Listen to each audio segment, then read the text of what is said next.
شیخ Dracula. برام Stoker نے رومانیہ کی سیاحت کے لیے وہی کیا جو والٹ ڈزنی نے فلوریڈا کے لیے کیا ہے۔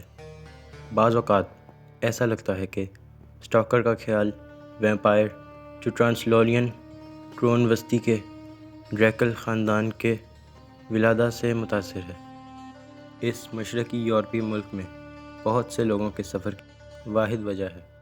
پھر بھی مجھے شک ہے کہ ان ویمپائر سیاحوں میں سے کوئی بھی جانتا ہوگا کہ ولاد 3 کو دراصل عربی زبان پر عبور حاصل تھا۔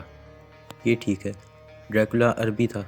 در حقیقت ایسے شواہد موجود ہیں جو یہ بتاتے ہیں کہ وہ حافظ القرآن بھی ہو سکتا ہے، کوئی ایسا شخص جس نے قرآن حفظ کیا ہو۔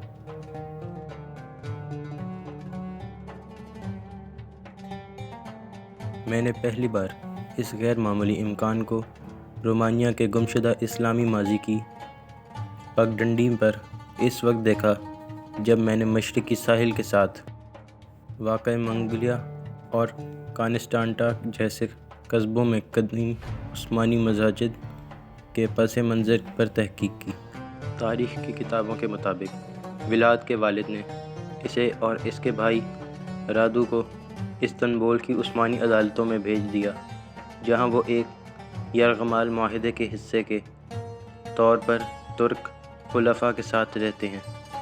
دو طاقتور ریاستوں کے درمیان قرون وسطیٰ کی انشورنس پالیسی کی ایک قسم، وہاں دونوں لڑکوں کو روایتی ترک طریقے سے تعلیم دی گئی، جس میں عربی سیکھنا اور قرآن پر عبور حاصل کرنا شامل تھا۔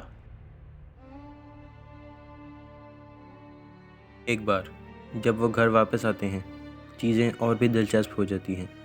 جب ولاد میں ترک ریاست کے لیے اب افسانوی نفرت پیدا ہوتی ہے، راڈو ڈریکل اپنے والد ولاد دوم کی موت پر اعلان کرتا ہے کہ اس نے اسلام قبول کر لیا ہے اور عثمانیوں میں شامل ہونے کا فیصلہ کیا ہے۔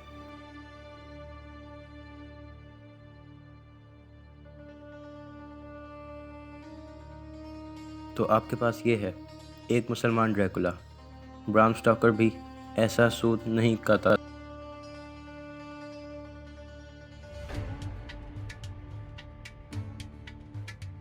بھائی دیکھو، پیلے گڑھ کا غروب آفتاب، مسلم میں رمضان۔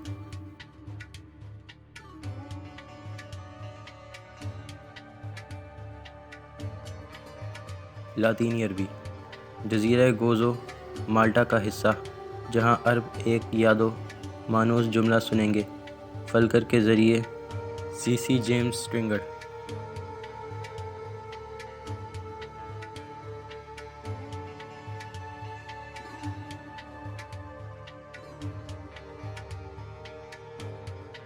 مسلمان ڈریکولا کی کہانی کو سر فہرست رکھنا ہمیشہ مشکل ہوتا تھا، خاص طور پر اس مختصر فہرست میں، لیکن یورپ کا میرا سب سے بڑا اسلامی راز بالکل ایسا ہی کرتا ہے۔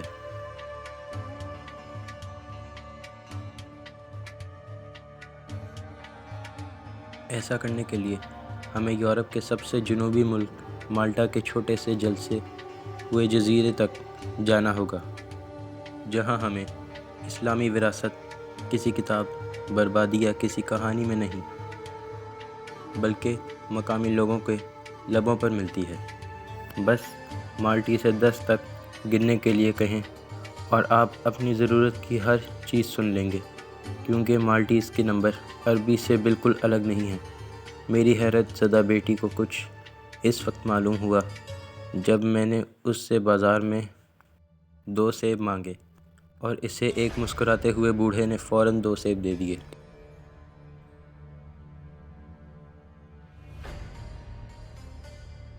شمالی افریقہ سے قربت کے باوجود جہاں عربی بولی جاتی ہے، یہ اٹلی کا ایک چھوٹا فٹ بال ہے جس کے لیے مالٹا کو شکریہ ادا کرنا پڑتا ہے۔ مالٹی اپنی جدید شکل میں اسکولوں عربی کی واحد باقی ماندہ مثال ہے۔ عربی کی سلسلہ شکل جو فاطمی اور بعد میں نارمن عرب دور میں تیار ہوئی۔ مالٹیز میں اطالوی اور فرانسیسی کے ساتھ ساتھ انگریزی بھی کچھ حد تک ہے۔